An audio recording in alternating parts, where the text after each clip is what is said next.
Welcome to Jesus in the Upper Left, where we're talking about gospel multiplication in the Pacific Northwest. A lot of people asked us, what does Jesus in the upper left mean? Is that a political thing? What's going on there? Nope. It's just following Jesus in Portland, Oregon, in the Pacific Northwest, in the upper left of the country. I don't mind talking about politics, Pete. Today, I'm joined with my co-host, Oshua Hawthorne, and our guest is Andru Morgan. Say hello. Say good morning. Hey, stoked to be here. Yeah. Stoked to talk to Andrew.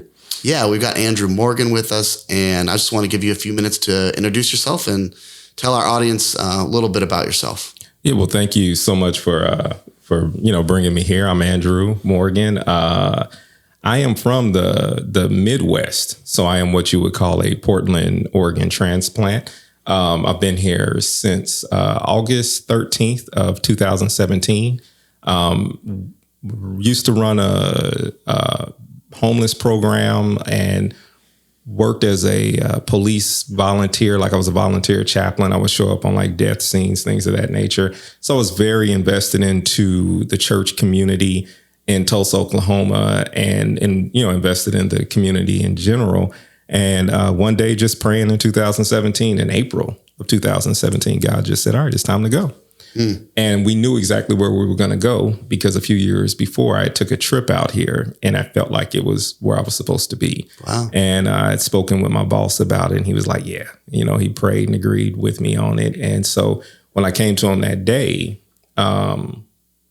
we talked about it and then I prayed, of course you don't want to just uproot, move. And so prayed about it some more, finally turned in that, resignation and said, all right, we're doing this. And it was 40 days exactly, wow. From the time that we had to get on that plane. And within that 40 days, we just said our goodbyes. We had no job waiting for us here. We had no place to live. But we got on that plane with our kids, scared, nervous, stayed at an Airbnb, then stayed for a few days and then stayed at a friend's house for 2 days. But my wife walked into this place and said, hey, you're going to rent this to us. And she was like, I prayed about it. God said, this is going to be our place. And they gave her, they was like, yes, ma'am. And they gave us the place. We've been there ever since. Nice. We'll get into how we want it to be other places in a minute, because we're going to talk about gentrification. And we'll talk about how my rent just went up 28% recently, post-pandemic, which is a part of our gentrification conversation we'll have. But I give you that backstory just to say that, being a social entrepreneur is who I am now. And part of that is, moving to a space, walking on faith. And God just said, okay, what abilities and gifts have I given you? And my wife started a hair braiding business. And then I started a media business. And we never missed a meal. We've never missed rent. We made it. We're doing what God called us to do. And so the social part of being a social entrepreneur is that we have nonprofits attached to everything that we do. So for everything in media that we do, I have the Storytelling Project where we teach children how to, get involved in media. Yeah. And with the Naturally Beautiful Project, which is our nonprofit we've had the longest, we braid, not just braid, but we do hair care education for transracially adopted families and for individuals who just may have grown up here in the upper left where there's not a lot of Black culture. That's exactly my niece's story, and in Spokane. Yeah, there you go. So that's the service that we provide. We have people that, drive up from Salem and other places because this might be one of the only safe environments where we can, allow someone to learn how to properly manage and take care of their textured hair. And so, we have that nonprofit that takes care of textured hair, or Afro textured hair. And so right now I am operating as the executive director for that nonprofit and doing media and doing things of that nature. So that's, in a nutshell, that's one of the ways there's so many other things that I could say that I am, because that's when you're made, like when you're made in your Father's image, like you get all these different looks and views, but that's the way that today, as I come to this space, that's one of the best ways that I would love to give God glory through saying like, this is who I am. yeah, just being a social entrepreneur and being here and now just really a filmmaker, you know, is really where and podcaster. Those are the two things that I really focus a lot of my media business attention on. Amazing. Yeah. I put a lot of work into making a 15-minute movie, and I, saw how much that took. You made a full-length documentary called Priced Out. Well, I didn't. I just was one of the, I was a post-production producer for Priced Out. Okay. So what I created for Priced Out, and I would love to be able to take credit for Priced Out. But no, a good friend of mine, Cornelius Swart, when I moved here, he was already pretty much done shooting it. And I met him when he was in the beginning stages of trying to screen the film and get it going. And I joined the team and helped with the final edits and helped with promotion. I created a podcast about it in order to get it generated. And so that podcast we did, we had hosts. We hosted events through the podcast as far as Romania to, St. Louis. We had everywhere that the issue of gentrification is coming up. Like, when you start thinking about communism and like how it relates to gentrification, you're like, how? That's what we covered on the Priced Out podcast. And so I was able to get my first credit and my first taste. I did a lot of the behind the scenes for Priced Out, the movie. So, yeah, like, I think that that's one of the things where I just kind of, I'm always in a space of just wanting to be around creativity. But what happened with Priced Out was as we took it on the road, I began to be one of the main speakers for it. And so I also had this weird natural ability for public speaking, even though I'm like a very quiet, reserved person. If a microphone's there, I know what to do. And so I spoke at a lot of different screenings, and I represented Priced Out as one of the post-production producers. And so, and still do, I still champion it. Even the topic of gentrification, I also wanted Priced Out. Yes, we're going to get into that. But I'm even working with Alice Street documentary, which is a documentary about the gentrification of Oakland. And we recently had a screening at the Clinton just a few weeks ago. So working in the space around gentrification just seems like some guy just said, all right, work on this, deal with this thing that has happened to you, but you didn't have a voice to it until I met the people and the themes around Priced Out. So, it was a great film. And the theme of what it was about was beautiful. Yeah. Because it wasn't just about the financial end of being priced out. Because the main subject, Nikki, actually profited. And if you've never seen Northeast Passage, which was, and it's all on our YouTube, on the Priced Out YouTube. Okay. Northeast Passage was a film about the beginning stages of gentrification, urban renewal, so to speak, was about, which was shot in late 90s, a little bit in the early 2000s, where Nikki, the main subject of Priced Out, at the end of Northeast Passage says, whatever gentrification is, it sounds good, bring it. And then you fast forward to her in Priced Out, walking down the street in her neighborhood and people looking at her like she was an alien. Yeah. People asking her, hey, how can I help you? And her being so just angry at what was taken from her, how the community she was pushed out. She was priced out emotionally. And I think it was a film that made me have to learn how to take emotional inventory and everything. And I think if you watch it and you start correlating the two, you realize that it wasn't a financial, we didn't throw out a bunch of financial numbers of injustice. It was more of an emotional thing that we were pushing. And so I've recently pitched, and until I finish the film I'm working on, the answer is no. But I've recently pitched us doing a follow-up to Priced Out, doing an additional film because Nikki has moved back. Okay. Whoa. And so being able to own a home in Texas and do all those different things, that's a different country. That's like a full-on trilogy then. Yeah. And it's you think about how crazy Texas and Florida is. I don't know if you talk politics on here. Bring it. No, but just the idea of someone like, could you imagine the rare African-American Portlander getting used to finding self in space and then uprooting and moving to Texas, where I grew up in Oak Cliff for a little while, where she had lived. Yeah, they're not short on the N-word. So it's a difference between someone here saying, hey, may I help you? And someone saying, hey, N-word. Mm-hmm. Same sentiment, same feeling. I don't want you here.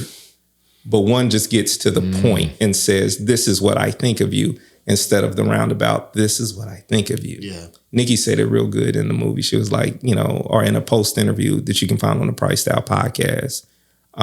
She said, there they use a silk here in Portland. I believe she said in the movie too, so like they use a silk, they hand you a silk necktie and say, hey, can you hang yourself, please? Mm-hmm. And there in Portland, there in Texas, it's just like, yo, get a rope. Like it's not going to be pretty. So, that's my involvement with Priced Out. And I love to talk about the subject of gentrification and what it means and how it pertains to community. Yeah.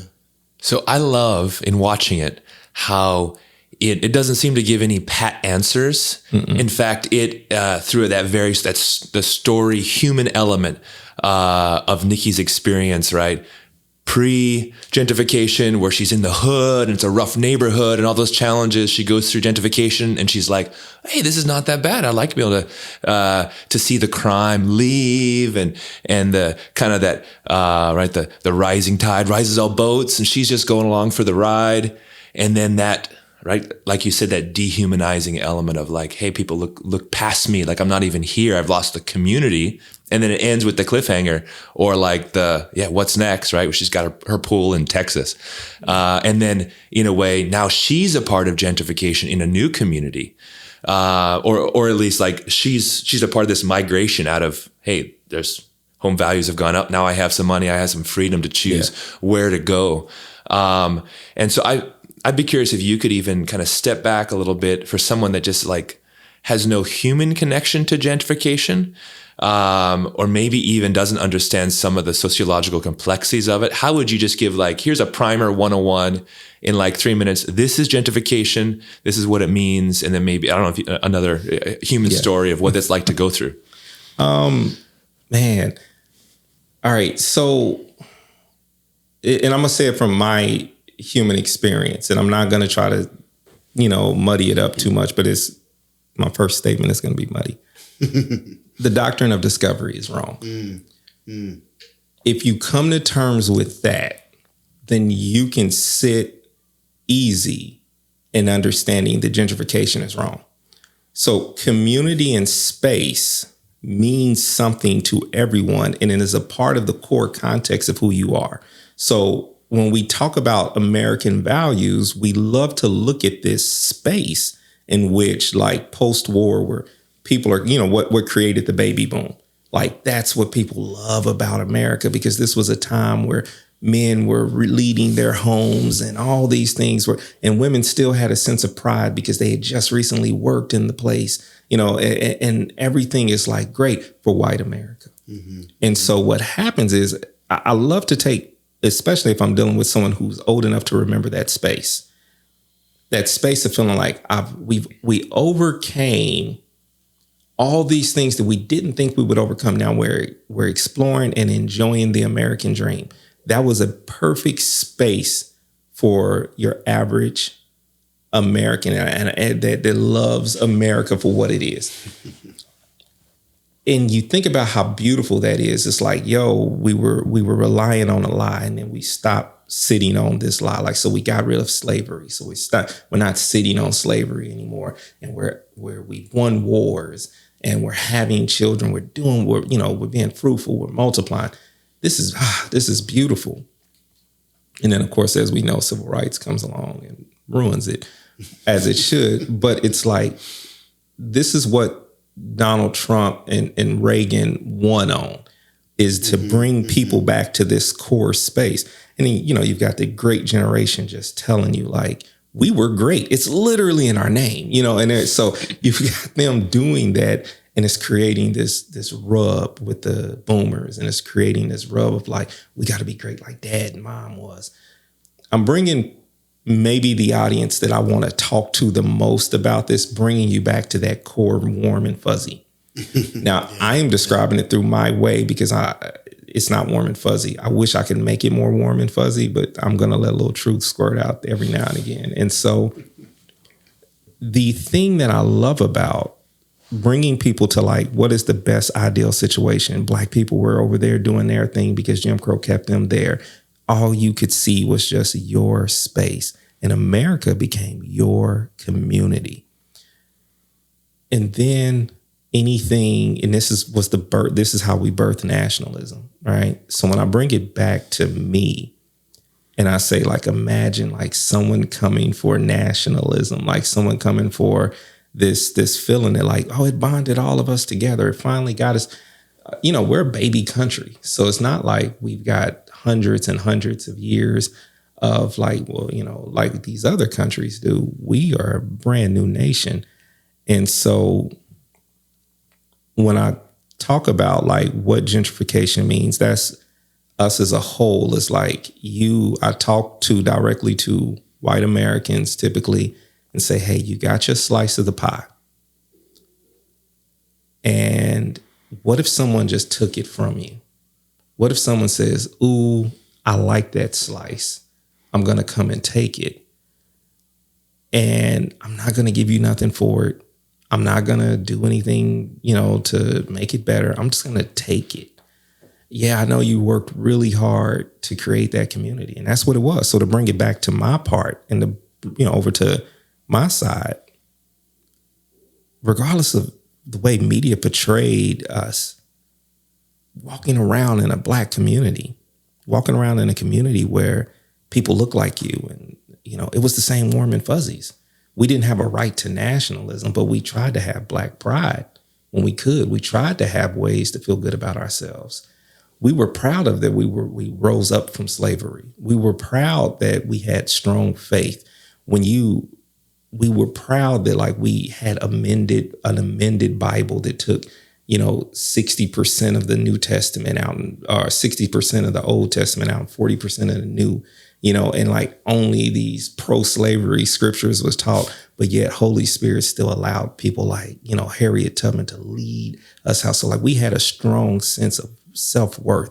We knew who we were. And the land that we were on, that we were able to create these communities in, was taken from us in order to put us in a space that ultimately kills us. To push us to places where it's a food desert, to push us to places where we're on top of each other. I remember Tupac Shakur said, I don't want to live next door to the murderer. But if the situation, and this dude probably wasn't a murderer, like I'm just as uncomfortable. If you knew a murderer was living next door to you, you wouldn't want to live there too.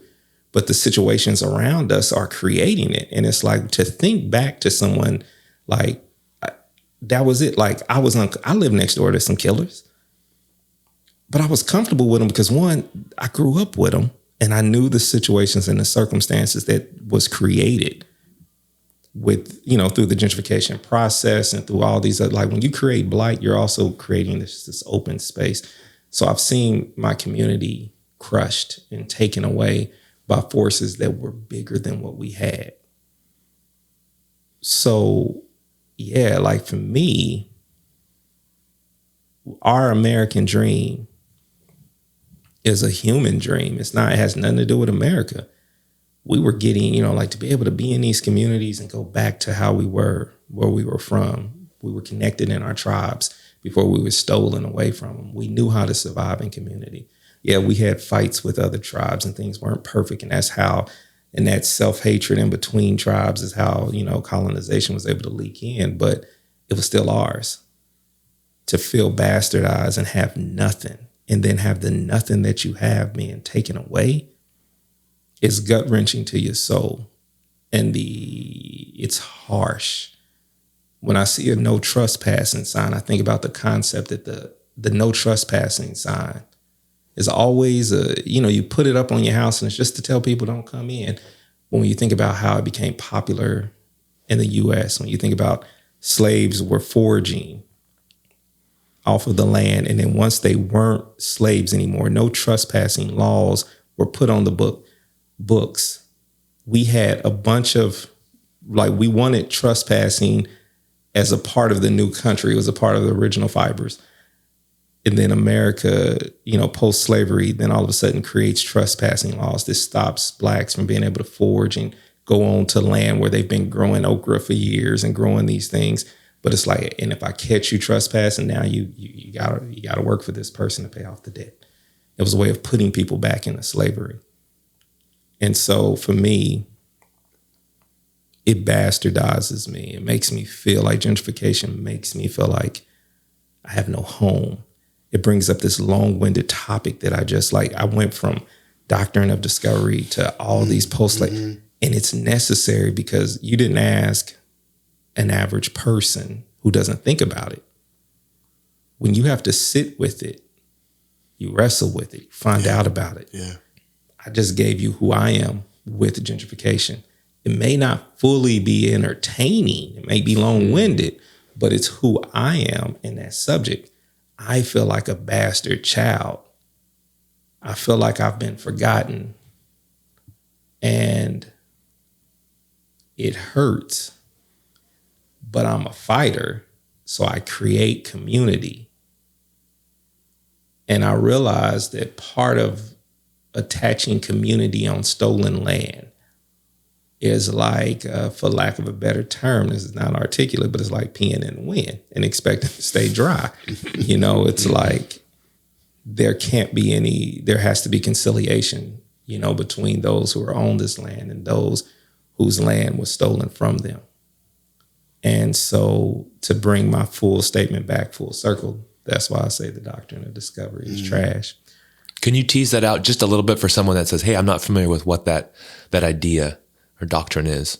It's our beautiful church. It's Jesus' bride making a conscious decision to not think that what the daily bread was enough and to lie on God's name, holy name, and say that you have the right to go out and be and do and say what you want to do and take what you want to take. So you think like divine mandate, like, hey, we're supposed to go. Manifest destiny. Yep. Yeah, manifest destiny. And I would have to say I am a high school dropout and I know this.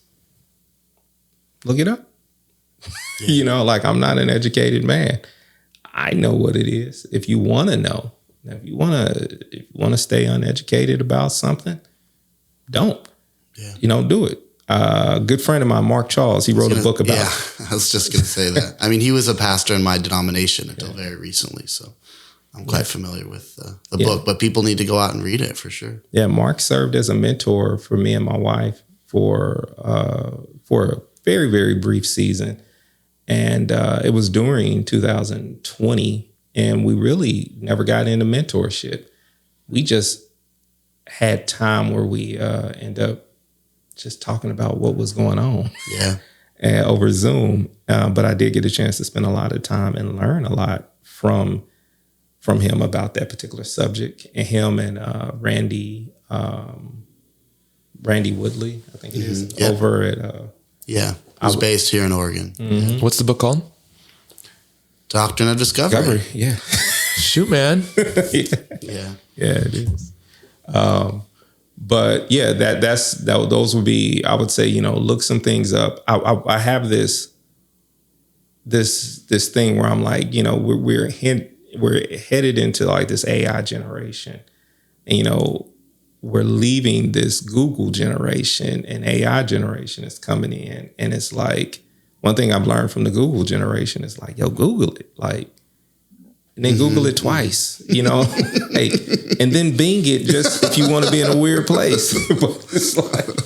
But do what you got to do because it is at your fingertips, and don't be ashamed. Like, don't let boomer generations tell you like you gotta, get it out of some weirdo's commentary. from 200 years ago or something like that. Look it up, see what people are writing about it now, see what people thought about it then, and come to your own conclusions. And you'll find out some interesting things that are going on in this world.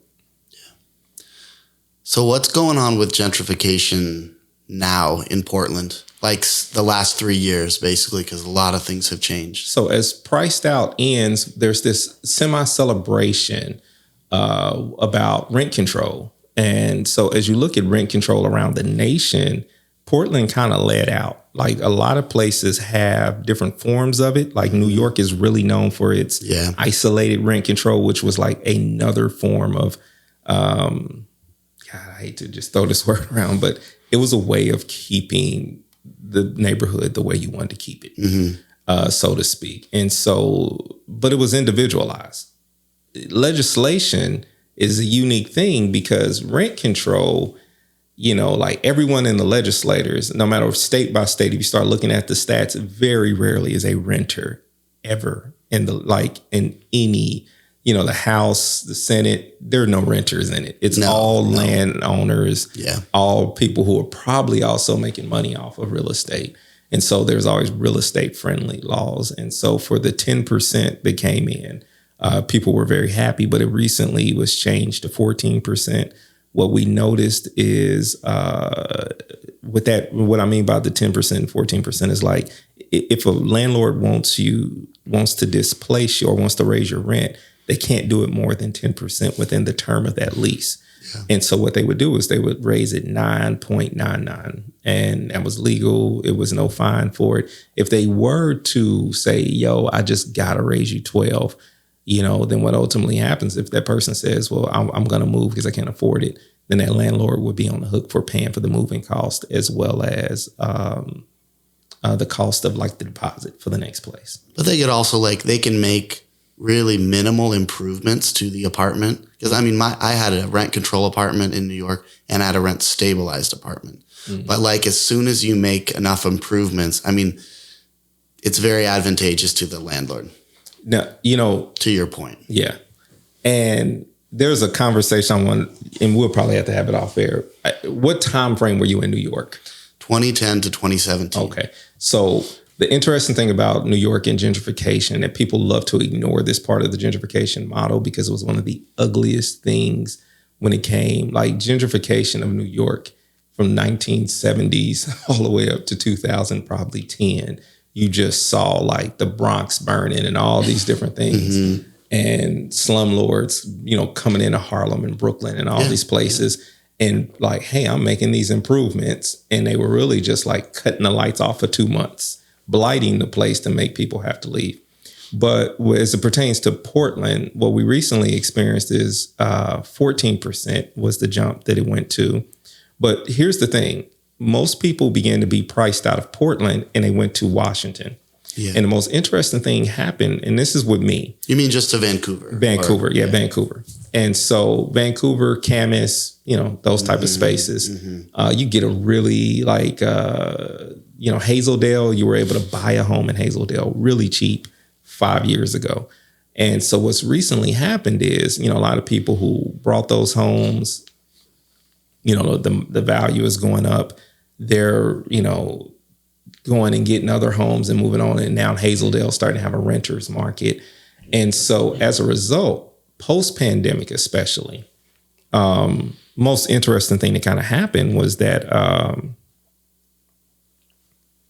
there's no rent control in the state of Washington. Yeah. And so it's far worse in Seattle. But for example, me in Vancouver, post-pandemic, my rent went up 28%. And it was like, take it or leave it.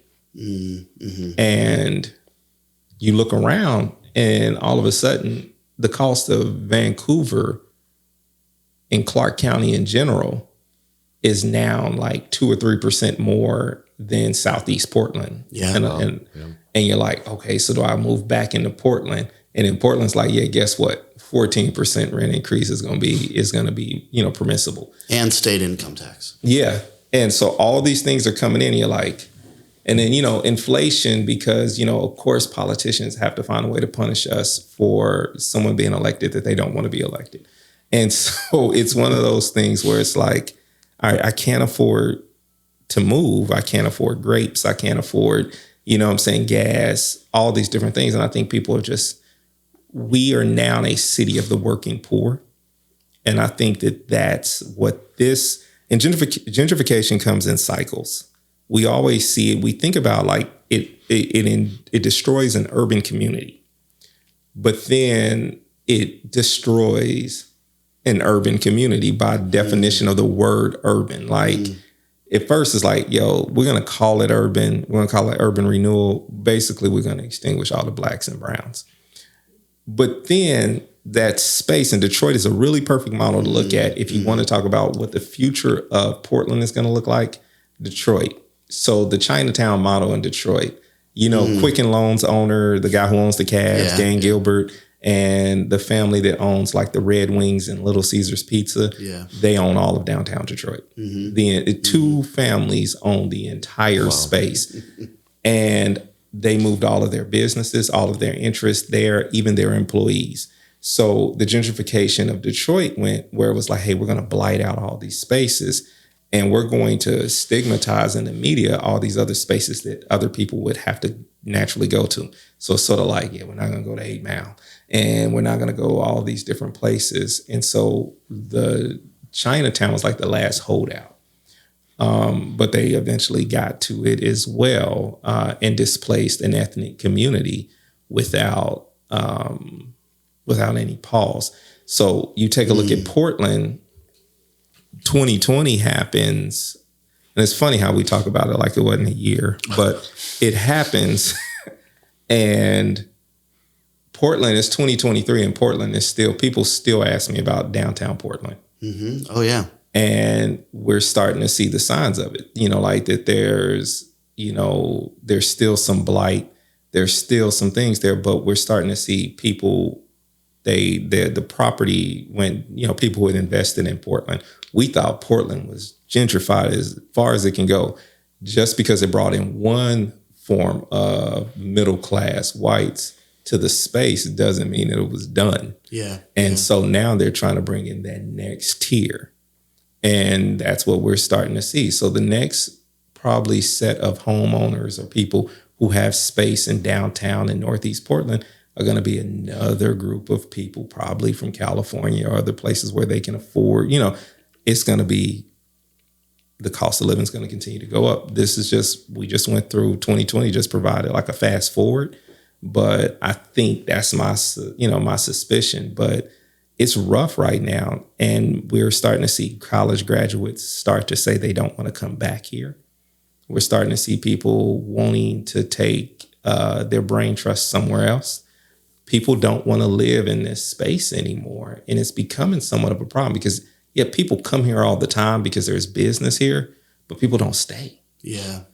And I can say for a person who runs a business with a beauty shop, where my wife has done, an executives for Yahoo, for the Blazers. She does some of the Blazers' hair.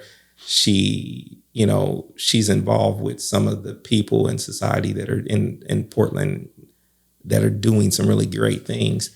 When they leave, they don't want to come back. I've seen some brilliant chefs and some brilliant, executives just say, this isn't for me. And it wasn't just culture. It was like, I can't afford it. And it's just not what it used to be. It's not weird anymore. It's just, and it's not even giving me a show. Like it used, it's not like going to San Antonio and it's like, oh, the Riverwalk is nice. It's not even giving me that, So I think that's my personal opinion of what I've seen going on and when I've been at different meetings and different things, that's what I'm hearing.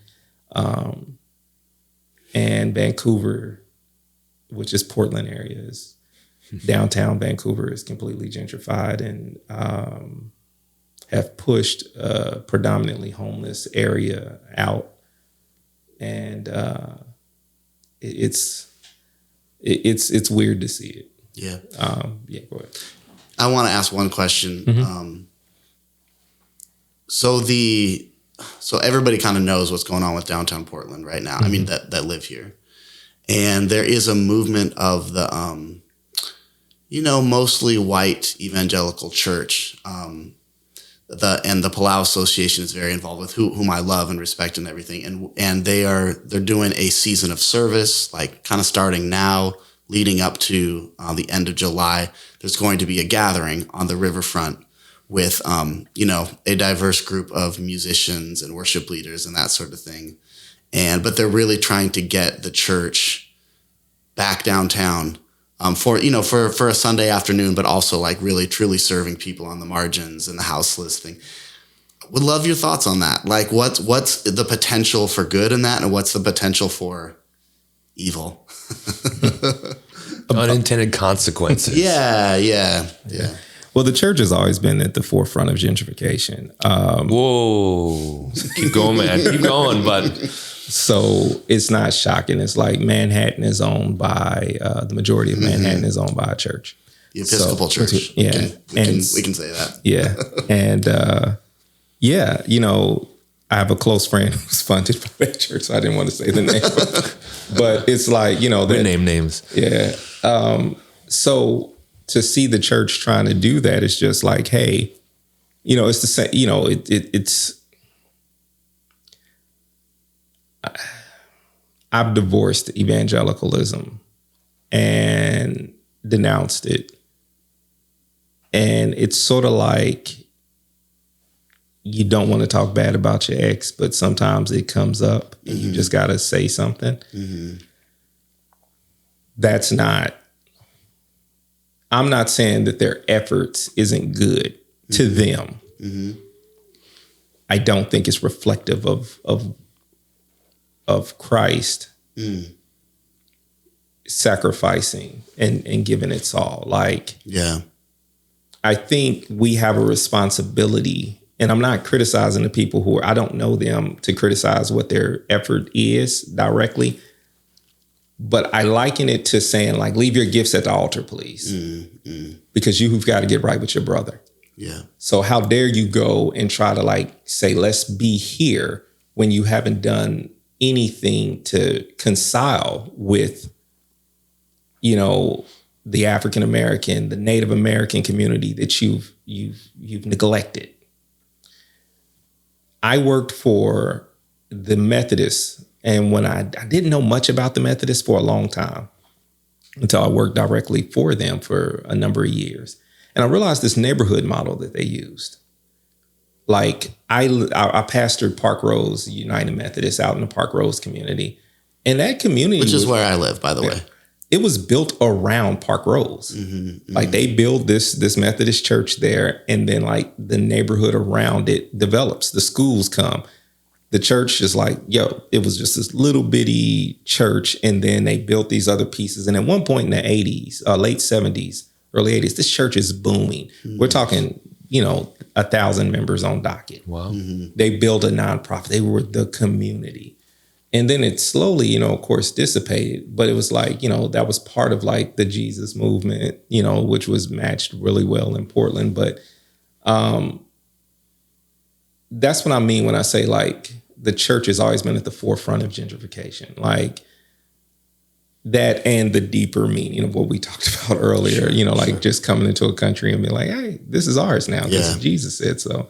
But yeah. I think that's my big thing with that is that like, I'm not surprised that, like if it's a hot button question, topic that the church attempts to be relevant, they tend to put their, instead of like looking at the issue at hand and seeing how you're supposed, like what's relevant in the community. It's like, let me, like it's the priest and the Good Samaritan, like let me step over you, please. Like you literally going to have to step over a lot of homeless people in order to go down there and have your celebration. You're probably going to push a whole lot of houseless people out of your way and ask them to move. You're not going to, what I'm saying? Like, so my thing is like, I'm not like thrilled when I hear something like that's coming because I feel like it's just ceremonious and it's just like, hey, look at us. But on the same token, once again, I have to keep saying I'm not critiquing those individuals because you're just now informing me of this. Mm-hmm. It's not like I know what intention is behind the group. Yeah. on the surface level, I am speaking to you from my insecurities, or I should say my mistrust, that is deeply founded in the actions of the church in the past. Yeah. I do respect and love and believe that there is a place for the church in all communities, but I feel like it has to come through as the community presents where the church can be. Yeah. And where you Well, and I think you represent like the prophetic gifting and the prophetic edge to challenge, to say, we're not going to walk over the hurting, because otherwise I think people don't think about it. It's just like you said, yeah, let's go down, let's have a good time, let's spend some money in downtown Portland, instead of, yeah, we are here representing Christ, and what would he be before we go down and sing worship songs to him. Yeah, I mean, it's a dead body down the street, just like last week. Yeah. And I've smelled death so much. I used to be a police chaplain, so I know what death smells like. And I remember walking in here the other day. I was like, man, it smells like a dead body somewhere. And I just didn't think about it. I was talking to one of my friends who's living in a truck outside here. And he was just like, yeah, man, they found a body down the street. It's like, I knew I smelled something. Yeah. And it's like, yeah, I'm familiar with that. So that's how I knew. It took for flies and some other things for other people to be like, okay, I'm going to go around the corner. I'm going to deal with this smell. Yeah. And then boom, they discovered that this person was there was there all this time. Yeah. I'm bringing that up just to say that, like, man, this kind of almost sounds like a neighborhood that, like, maybe someone should be singing in and doing work in and helping clean it up. It's not downtown, so it's not sexy. You know, it's not going to give you the numbers. It's not like, now you don't need to like have much leverage or a lot of money to buy a property in this neighborhood. I mean, it's Portland. You still need money, but talking 6 figures, not 7, not downtown numbers. Yeah. And so it's like, the church and good business people all know what social equity is, and you've got to gain social equity as well, in order to get into space. Mm-hmm. And I think if they do that, they make a lot of those HOA board members and people, who have property and homes down there feel real comfortable, especially in a place like Portland where, hey, not everyone's religious, and now the church has come and done something that made us feel good, so maybe I'll work with them, where before maybe they just wasn't going to work with them. Yeah. So let's dig a little deeper into this issue of church planning. This is a Multiply PDX. We focus on church planning. We want to see churches multiplied in the Pacific Northwest, particularly in the Portland metro area. And I'm going to just throw out kind of a hypothetical question, but actually, I know some stories. I've been around here for a while. So let's say we're talking about a post-gentrified North Portland or community where you have existing historically Black churches that have dwindled, perhaps as folks in these congregations have been forced to leave, but they're still remaining.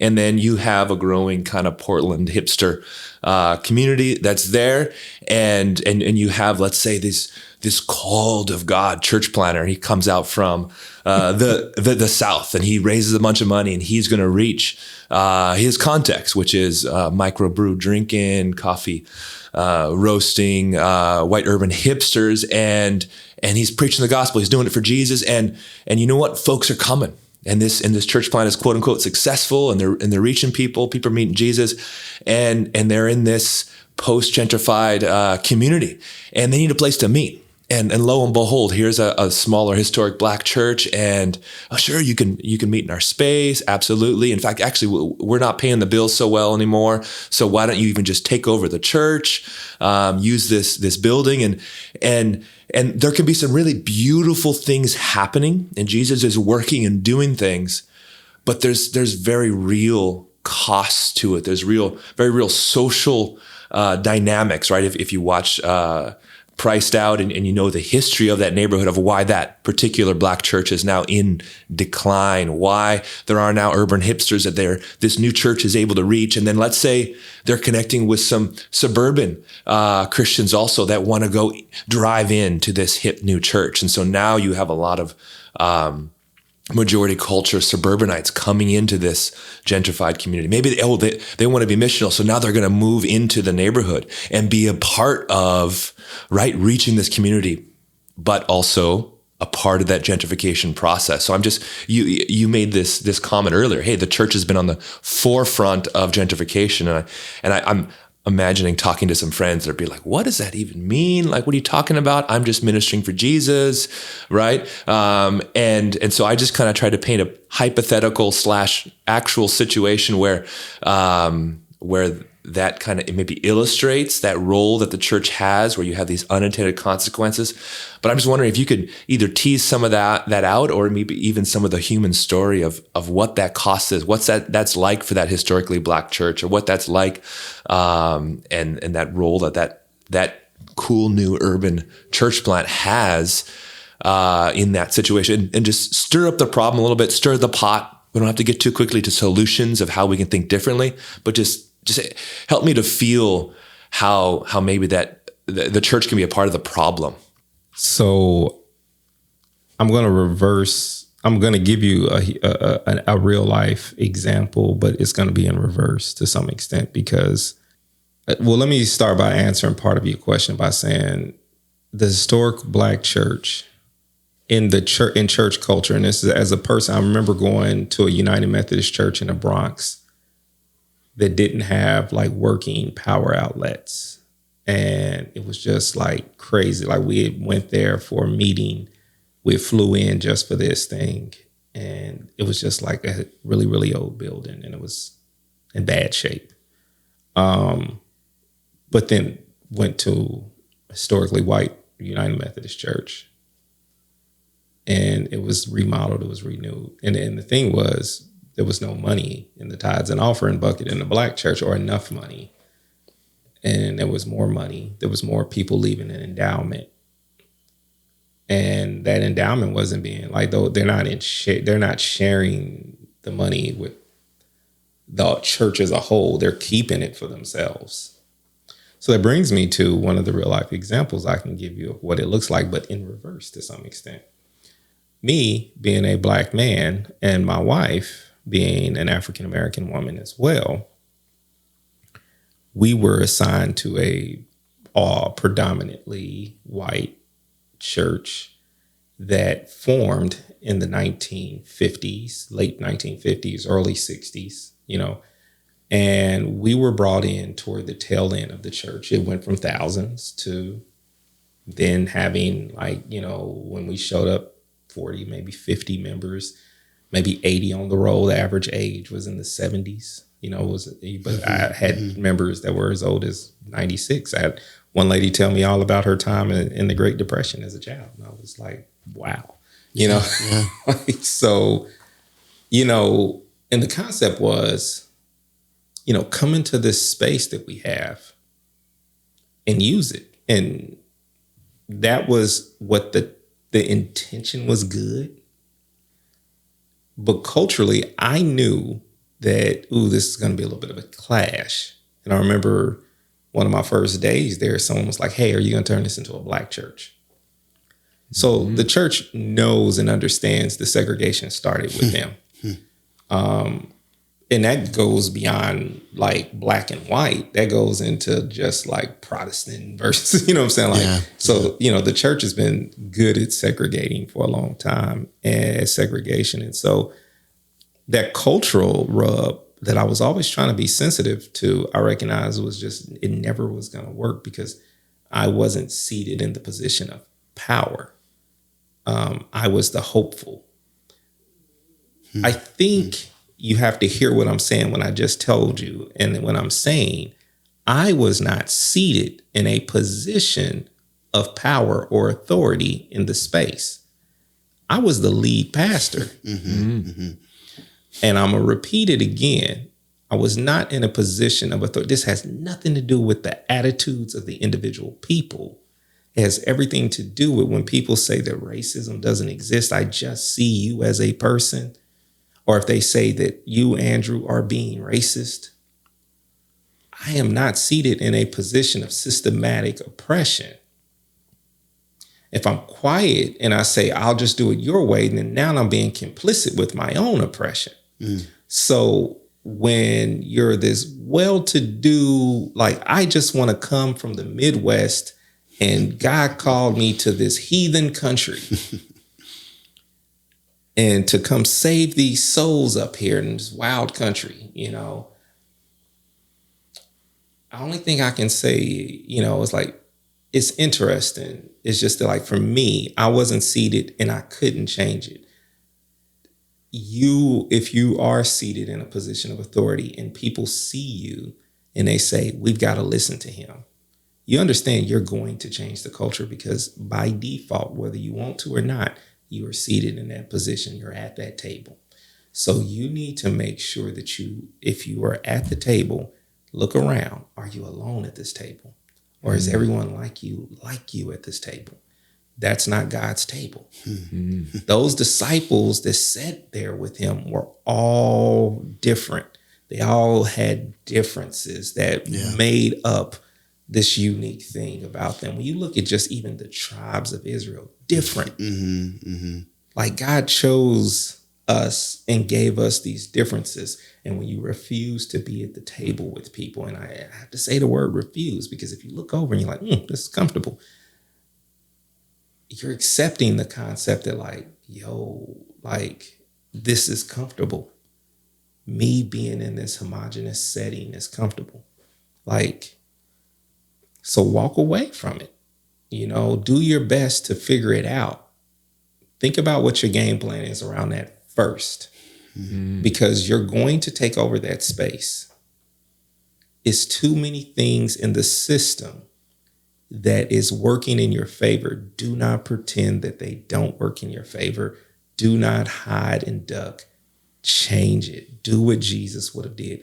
Jesus could have shown up as a Jewish man and just been complicit, and just played it out, like a regular old rabbi, but he flipped some tables. He talked to, and I'm keeping it on an elementary level, not trying to go into a deep Bible study on this, but you get what I'm saying. Like, the gospel is this perfect picture of how to be a revolutionary. Mm-hmm. So being a revolutionary is not on me. Every time you look around, you think revolutionary has got to be the minority. At some point, there will be no change unless we start to unseat some of this. You're a house of sand. Some of these grains at the bottom have to break. Yeah. You have to move away from this homogenous nature of comfort. It is killing your soul, and what it is doing to your children and what it will do to your children. You will have a lifeless, godless generation on your hands. So when you close your eyes, you will close your eyes and look, and the last thing you will look into is a soulless generation of people looking down at you that don't care about God's church, that don't care about God's people. This is not me wanting to curse or tell people that this is a bad, like, woe is you. This is the truth of what happens when you don't follow and love God's people. Like, if you can't love God and love, like, and my biggest fear for you, if you move here and you think that you're going to come and you're going to get comfortable, you're going to have an IPA named after your church and all these pub, you can do your pub theology and it all makes sense to you to wax poetic. But at the end of the day, if you didn't love, then you didn't have the Father. And it's like, do I know you? Mm-hmm. And it's like, so you can do what you want to do. Go for it. Like, but I advise you to leave your gifts at the altar.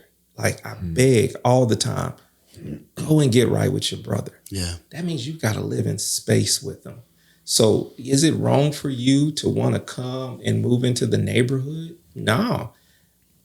The thing about gentrification that makes gentrification bad is when you start to recognize that gentrification's father is capitalism, and that you really are just like, it's about money. What space, the church, what I've always asked is, church, what will you surrender? Mm-hmm. Before you church planter, before you create a benevolence fund for you to pass out money to the homeless to pat yourself on the back, will you create a reparations fund? Before you repeat the same lifeless scripture or lifeless quote from theologians who are dead, will you acknowledge the land that at least your building is on? Will you sit uncomfortable long enough to allow God to be God in your life, because he's a healer. But if you keep pretending there's no ailment, then you're not letting, God wants to be the healer. Like, that's the beautiful thing. He's the creator without us. He's the maintainer without us. But the redeemer, that involves us. Let God manifest different parts of himself. Like, allow God to be fully God in your life so that you can be fully all the pieces and parts that you are. I wrote a treatment, and I started shooting a film in 2018 that was going to be about, it was called Plant My Church or something like that. That was like the working title. I was following 2 church planters, one who came from Oklahoma with me, and then one who came from Indiana. Here in Portland? In Portland. The Oklahoma planter, I believe, is still here. Me and him were friends. I would say we still are, but there's no contact with him. The Indiana planter left after about 1.5 years. And what I noticed when I first moved here, I moved here and my connections were Southern Baptist. That's where I was ordained initially. So all of my connections were through like the evangelical church, and none of those people talk to me anymore. We're talking to you, man. We're talking to you, Andrew. Yeah, we love Jesus. We know you do too. Once you become like of no service or use, especially as an African American, it's like, ooh, like if he serves a purpose, we can be uncomfortable with his presence. But I mean, like, if he's not going to preach or teach for us or do something that's going to make us feel good about ourselves, we really don't need to keep a black man around. And that's from the lips of a black man, not a white man. You know what I'm saying? So like, take with that what you may. You may feel like, no, that's not what it is. But I remember during that time of meeting all of these church planters and connecting with them, they all had funding. And I remember I moved here just off faith.